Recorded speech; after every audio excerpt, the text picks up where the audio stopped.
Hello and very warm welcome at Amish Shackle 5858. I am Amish Shackle.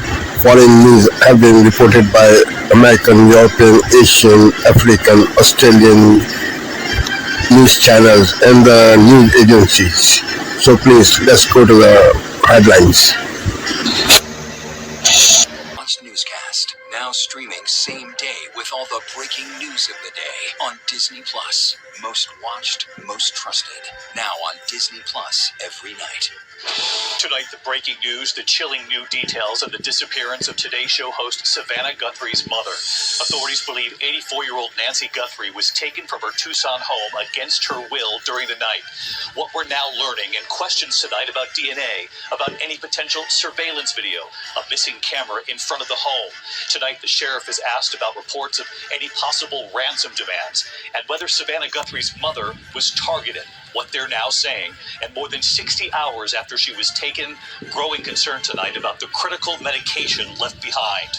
Also breaking tonight, an American fighter jet shoots down an Iranian drone late today. What President Trump is now saying about Iran. Mark Durrett is standing by with new reporting. The breaking news from Minneapolis tonight, multiple officials now telling ABC News 8 more federal prosecutors are set to resign in Minnesota over the handling of the deadly shootings of the mother of 3, Renee Good, and ICU nurse Alex Preddy. Tonight, President Trump doubling down on his calls for Republicans to take over elections, to nationalize elections in this country. And it comes tonight amid new images of that FBI raid in Fulton County, Georgia, nearly 5 years after Trump lost to Joe Biden. Tonight, the news involving our parent company, Disney. The new CEO is named. Josh D'Amaro will succeed Bob Iger after nearly 20 years as CEO. Tonight, our interview with Bob Iger and Josh D'Amaro on artificial intelligence, the new Disney theme park, the streaming wars, and how to keep Walt Disney's dream of bringing joy and connection to American life alive in these new times. The other news tonight, former First Lady Jill Biden's ex-husband arrested and charged with murder. U.S. Olympic skier Lindsey Vonn revealing the major injury after crashing on the slopes, airlifted out. What this now means for the Olympics just days away, what she is saying tonight. We're also tracking 2 new winter storms, the Midwest and the Northeast. And the Diane Sawyer special right here tonight. This is Chilling and Brave, and what's coming this evening. From ABC News, this is ABC World News Tonight with David Muir, reporting tonight from Los Angeles. Good evening. We do begin tonight with the urgent.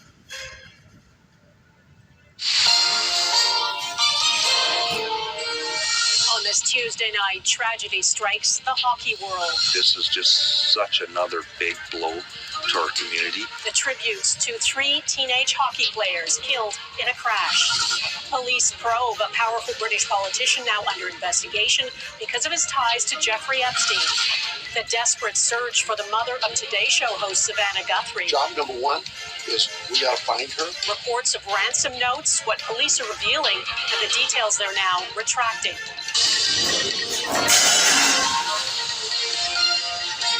Global National with Donna Friesen. Good evening and thanks for joining us. We begin with the outpouring of support and sympathy for the families of 3 young hockey players killed in a traffic accident in Alberta. They were on their way to practice south of Calgary on Monday when the vehicle they were in collided with a semi-truck hauling gravel. The team says they were kids chasing the game they loved. 2 of them, JJ Wright and Cameron Casorso, were both 18 years old from Kamloops, BC. And Caden Fine was just 17 from Birmingham, Alabama. The Southern Alberta Mustangs laid out their jerseys at the arena, the team saying it is in the earliest hours of an unimaginable loss. Heather Yorks West is in Stavely, Alberta, and has our top story tonight. Heather. Donna, this memorial outside the Stavely Hockey Arena is just one of a growing number of tributes popping up across the region as grieving families arrive and this tight-knit farming community tries to come to grips with such an unimaginable loss. The years between birth and death seem too close to comprehend. 3 young lives cut impossibly short. Junior hockey players in the prime of their young lives. Our communities are grieving the loss of 3 junior hockey players. Several families in our community, including my own, are billet families for this team. We don't just host these boys, they become a part of our homes. The three players, 18-year-olds JJ Wright and Cameron Casorso from Kamloops, BC, and 17-year-old Caden Fine of Birmingham, Alabama, were on their way to practice Monday morning. RCMP say they crossed the main highway at an intersection north of town when they were hit by a gravel truck. The driver of the gravel truck received minor injuries. In a show of collective grief, hockey sticks are once again being left outside homes, along with the Southern Alberta Mustangs team colors, red and blue. It's the same show of support that followed a similar tragedy almost 8 years ago, when 16 people died in a crash involving the Humboldt Broncos hockey team. To be helped, Michelle Strasnitsky's son Ryan survived, but was left paralyzed. I know the families are not. There's nothing that consoles them right now, and they're. Now, this is the ultimate goal of the Democratic Party. I think Republicans should embrace this fight, and it comes straight from Chuck Schumer's lips in 2022. Take a listen. Immigrants make us stronger now more than ever. Now more than ever. We're short of workers. We have a population that is not reproducing it on its own with the same level that it used to. The only way we're going to have a great future in America is if we welcome and embrace immigrants, the dreamers, and all of them, because our ultimate goal is to help the dreamers, but get a path to citizenship for all 11 million or however many undocumented there are here. Oh, ultimately reward law-breaking. Thanks for saying it, Chuck. All the hysteria surrounding ICE, it's always been and remains a political ploy to shut down any and all deportations. And the best way to do that, defund ICE, neuter the DHS, and give all illegals citizenship. Take a look. We must have accountability, and we must bring justice to every fascist in the administration, and that includes Kristi Noem. That includes Stephen Miller, and that includes Tom Homan. ICE will be abolished, DHS will be dismantled, and together we will get it done. And Mr. Fang Fang himself, Eric Swalwell, who desperately wants to be the next governor of California, well, he's even taking it a step further. He now wants to punish ICE agents and take away their driver's licenses. Oh, what did they do wrong out there? Take a look. You've also spoken out in wanting to make it difficult, if not impossible, for ICE agents to get jobs at state agencies in California, also for masked officers to lose their driver's licenses. What do you say to those who argue that you're just taking out your frustration with the administration on individual agents, and that those steps don't necessarily ensure safer communities? Yeah. Well, if you still work for ICE, that's a decision. And I'm saying, as a governor, I'm going to make a decision that you can't work in the state. I also am calling on every governor, use your emergency powers and take away the driver's licenses of these folks who don't want to wear or don't want to take off their mask. That means thousands and thousands of the worst criminals, murderers, rapists, child molesters, drug dealers, cartel members, even known terrorists, they would get to stay in the country. He wants to punish ICE. They're out there bravely arresting those people. And to cap it all off, on Capitol Hill, Jerry Nadler, his rhetoric was even worse. Take a look. What is really the major problem in this country today is the fascism in our streets.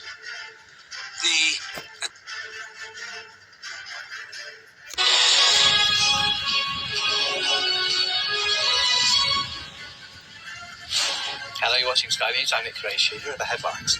A criminal investigation is launched into Lord Mandelson over allegations he leaked government material to the convicted sex offender Jeffrey Epstein. He has also resigned from the House of Lords. Andrew Mountbatten Windsor moves out of Royal Lodge for good. Meanwhile, police confirm they're assessing claims a woman was sent to his home by Epstein. Also, the parents of Harvey Wilgoose say their son would still be alive if his school hadn't missed opportunities to protect him from his killer. Plus, a small slice of rock and roll history, the lost tape of Ozzy Osbourne, found in an attic after nearly half a century.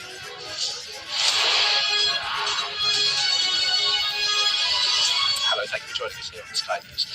So he's no longer ambassador to the United States. He has quit the Labour Party, and now Peter Mandelson has announced he's leaving the House of Lords amid a criminal investigation. The former cabinet minister is accused of passing sensitive information to his friend, the paedophile Jeffrey Epstein, and the Metropolitan Police have confirmed he is now the subject of an inquiry into alleged misconduct in public office. The Prime Minister says Mandelson has let the country down, but Kemi Badenoch says Keir Starmer must explain why he sent the friend and associate of a convicted sex offender to Washington. Our Deputy Political Editor Sam Coates has this report.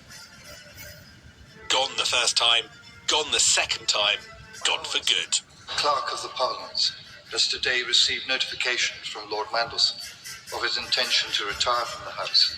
Peter Mandelson has left politics and Parliament for the last time, renouncing his seat in the House of Lords rather than waiting to be kicked out. All over his repeated lack of candour about his 20-year-plus relationship with the financier and paedophile Jeffrey Epstein. Are you embarrassed about Peter Mandelson's actions? Who's to blame for bringing him back? Keir Starmer's anger heard behind these doors. Mandelson is a disgrace. He let the country down, the cabinet was told. His threat to pass a law to strip his peerage was the final straw. Fury over a relationship between Mandelson and Epstein that others were asking about in much more depth long before Keir Starmer. In June 2009, did you stay at the apartment in Manhattan of Jeffrey Epstein? I'm not answering any questions about him. He was in jail at the time for soliciting prostitution from a minor. And my knowledge of him is something that I regret. I wish I'd never met him in the first place. But emails released by the US government over the weekend revealed there was so much more. Payments to Mandelson's husband worth thousands. This really suggested wrongdoing from him.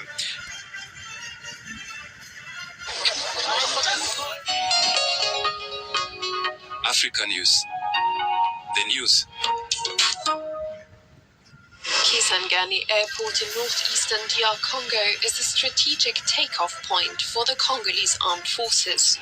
From there, drones and fighter jets regularly take off to strike the M23 rebel movement some 400 kilometers away. But over the weekend, the airport itself became a target for drone strikes.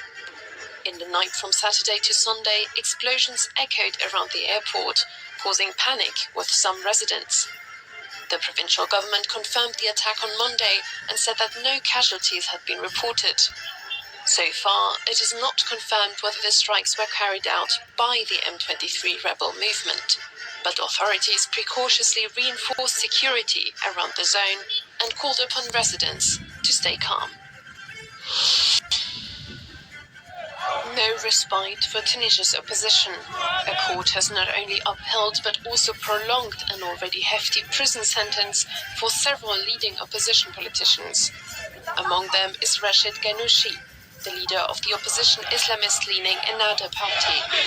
The 84-year-old had previously been sentenced to 14 years in prison, starting in 2023. But sentences in Tunisia can be added up. Now Ghannouchi faces a total of more than 40 years behind bars. Several other political figures also saw their sentences upheld and increased.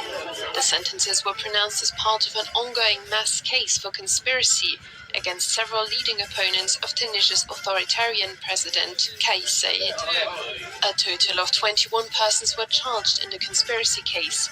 11 of them were able to flee the country, while 10 are already in prison. 8 months after the death of former Zambian President Edgar Lungu on June 5, 2025 in South Africa, the question of where he will be buried remains unresolved despite clear court rulings and growing public interest. In August 2025, the Pretoria High Court ruled that Lungu's body must be returned to Zambia for a state funeral, rejecting his family's wish to bury him in South Africa and later denying them leave to appeal, saying there was no reasonable prospect of success. As a former head of state, Lungu is entitled to a national funeral in Zambia, and the court have made clear that the national interest outweighs the family's preference, clearing the way legally for his repatriation and burial. But so far, there has been no official repatriation. The family is reported to have approached South Africa's Supreme Court of Appeal, and their silence is further fueling speculations. For now, the key question remains: will Edgar Lungu's final resting place become a site of national unity, or another flashpoint in Zambia's already tense political landscape? A federal judge in the United States has blocked an attempt by the administration to strip Haitians of their temporary protected status, or TPS. The deportation protection has allowed roughly 350,000 people from the troubled island to live and work in the U.S. The ruling, though possibly temporary, has dealt President Donald Trump's aggressive immigration agenda another legal setback. A Washington district judge granted the request to pause the termination of the TPS for Haitians a day before it was set to lapse, while a lawsuit challenging it goes ahead. The administration has argued that protection schemes attract illegal immigration and have long been abused. It's pushed for the dismantling of most TPS programs, raising the possibility of deportation for hundreds of thousands of migrants. The status was initially accorded to Haitians following the 2010 earthquake and repeatedly extended since then due to the ongoing security and political crisis in the country. FIFA President Gianni Infantino defended awarding US President Donald Trump the organization's first Peace Prize last year, stating that he was instrumental in saving lives during the conflicts such as war in the Gaza. Trump received the FIFA Peace Prize during the 2026 World Cup draw last year. Yes, we gave him the Peace Prize because he was instrumental in resolving conflicts, in saving lives, in saving really thousands of lives. And to me, there is nothing more important than stopping killings and stopping this kind of sufferance. Infantino further said that he did not support bans and boycotts and will consider lifting Russian bans in the future, particularly at youth level. In the past, I never hear this. I never hear there should be a boycott from doing business, or there should be a boycott from political or diplomatic relationships. So why football? Why football? We are actually, by definition, the opposite of anything that is boycotting. We have to unite, we have to bring people together, and thanks God, the vast majority, these 500 million people want to come. View or Sunday on ABC Entertains.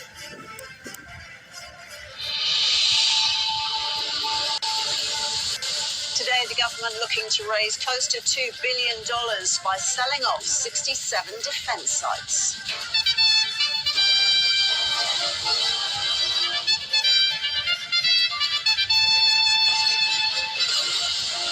The US shoots down an Iranian drone ahead of bilateral negotiations over Tehran's nuclear program. Former New South Wales ministers Ian MacDonald and Eddie Ovid lose a High Court appeal against their corruption convictions. And passing it on, we'll find out when the interest rate hike will start impacting households.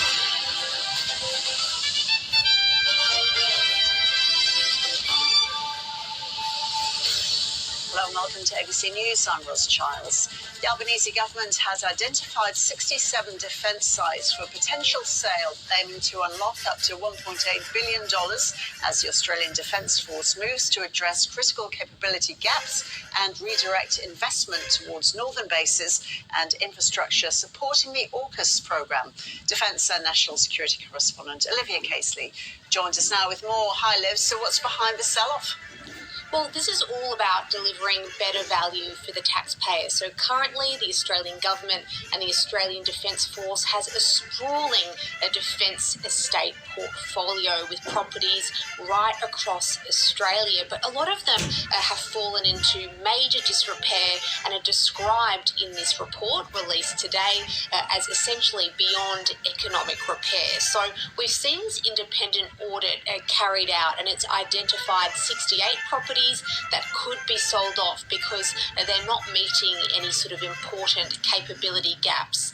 The government has agreed to 67 of those properties and will consider selling those off in the coming years. The total sale of those properties would generate around $3 billion in revenue, but once they take into account remediation costs, relocation costs for staff and that kind of thing, the actual revenue raised will be closer to $1.8 billion, and that'll be reinvested into the Australian Defence Force.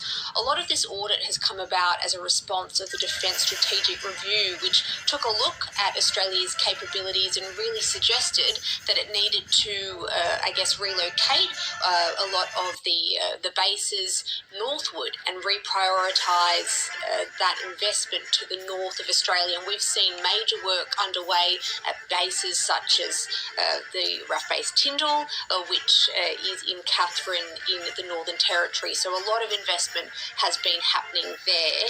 Ultimately, we've also seen major efforts by the government too, because they recognise that they have to reinvest in projects that are going to support the AUKUS nuclear submarine pact. Here's the Defence Minister Richard Marles at Parliament House early this morning making this sweeping.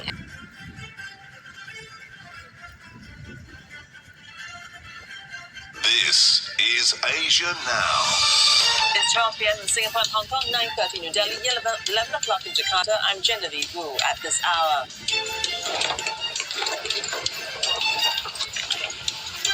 A biting winter chill sweeps Japan ahead of parliamentary elections this weekend. Soldiers plowing through thick snow as authorities warn of more casualties. At least 35 people have died and nearly 300 injured. Russia and Myanmar strengthened their military alliance with a new 5-year pact. It includes what's being described as an enhancement of defense cooperation. Scant details were revealed, raising questions over the deal's geopolitical impact. Tensions between Washington and Tehran escalate ahead of planned talks. The U.S. shoots down an Iranian drone, which it says was aggressively approaching an American aircraft carrier in Middle Eastern waters.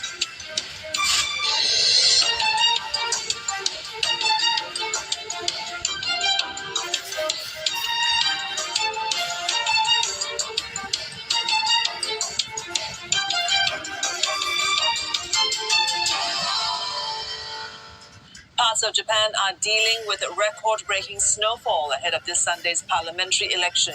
At least 35 people have died over the last 2 weeks due to the extreme weather. Nearly 300 others were injured in snow-related incidents. Troops have been deployed to help clear snow across the northern and western regions, including Aomori City and Niigata, which recorded the highest January snowfalls in decades. Analysts are warning the blizzard could affect voter turnout at the polls in snow-covered cities and potentially the outcome of the vote. More than 1,200 candidates are now campaigning for the 465 seats in the lower house or the Diet that is nearing the tail end of the 12-day window. The contest is shaping up to be a battle between the ruling coalition and the newly formed Central Reform Alliance, also the largest opposition.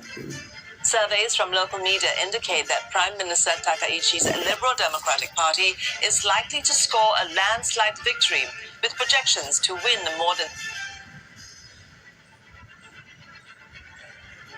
15 minutes. France 24, your first choice for news.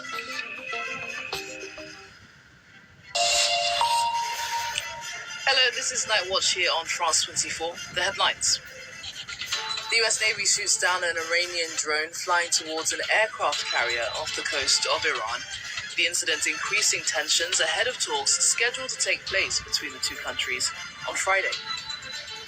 British police launched an investigation into the politician Peter Mandelson over alleged misconduct in public office relating to his relationship with convicted sex offender Jeffrey Epstein. The probe coming as Mandelson quits the House of Lords over the Epstein saga. And Saif al-Islam Gaddafi, son of former Libyan dictator Muammar Gaddafi, is killed in his home in western Libya. Authorities say a 4-man commando is behind the shooting of the 53-year-old, once the reformist face of the Gaddafi regime.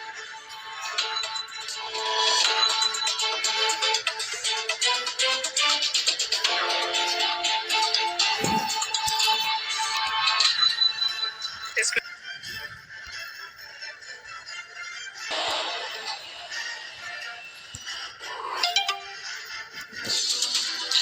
is DW News live from Berlin. A fresh round of talks to end the war in Ukraine are set to start in Abu Dhabi, but they'll resume in the shadow of Russia's latest major air attack on Ukraine's national.